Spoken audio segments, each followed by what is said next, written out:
Hello viewers, আসসালামু আলাইকুম। কেমন আছেন আপনারা সকলে? আশা করি ভালো আছেন। আলহামদুলিল্লাহ, আমিও ভালো আছি। বিউটি টিপস বাই আফসানাইতে হাজির হলাম আপনাদের সামনে নতুন একটি সৌন্দর্যের উদ্ঘাটন করতে। তো আমি এবারে নিয়েছি ড্রেস আপের সৌন্দর্যের উদ্ঘাটনে। তো আমি কিনে ফেলেছিলাম সিঙ্গার শোরুম থেকে জজি মেশিন।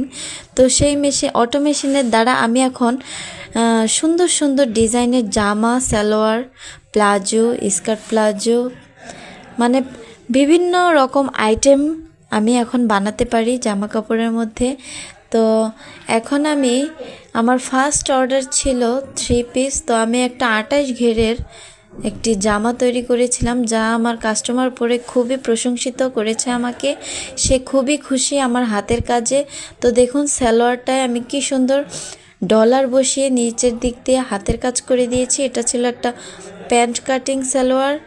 তো সালোয়ারটি দেখে আমার কাস্টমার খুবই খুশি হয়েছে। আপনারা সবাই দোয়া করবেন যাতে আমি একজন আদর্শ দর্জি হতে পারি এবং সুন্দর সুন্দর ডিজাইনের অধিকারিণী হতে পারি। কারণ সুন্দর সুন্দর ডিজাইনের ড্রেস বানাতে আমার খুব ভালো লাগে। এটা আমার একটা হবিও বলতে পারেন। তো বিশেষ করে সালোয়ারের নিচের দিকে, পায়ের দিকে যে একটা ডিজাইন করা যায়, তা নিয়ে আমি এখন ব্যস্ত থাকি। তো আমার বিভিন্ন অর্ডার আসতেছে। আপনারা সবাই দোয়া করবেন যাতে আমি আরও সুন্দর সুন্দর ডিজাইন সালোয়ার কাটিং করতে পারি, জামা কাটিং করতে পারি, গোল জামা, গাউন, যা বলেন, আমি যেন একজন আদর্শ দর্জি হতে পারি। তো সৌন্দর্যের উদ্ঘাটন করতে করতে আমি এখন ড্রেস আপের মধ্যে চলে এসেছি। কারণ সৌন্দর্য শুধু রূপে আটকায় না, ড্রেস আপ গেট আপেও সৌন্দর্য আটকিয়ে থাকে।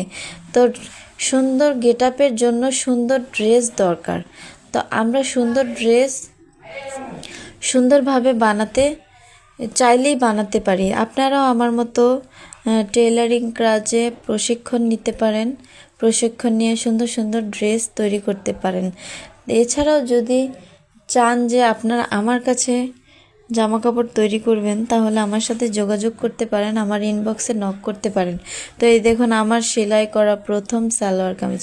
হ্যাঁ, এই ড্রেসটাই সর্বপ্রথম আমার নতুন মেশিনে মেক করেছিলাম। তো সালোয়ারটার ডিজাইনটা দেখুন। আমি সালোয়ারটার নিচে একটা কুচি কুচি দিয়ে সুন্দর করে একটা ডিজাইন করে তার মধ্যে একটু স্টোন বসিয়ে দিয়েছিলাম, ডায়মন্ড কাটের স্টোন।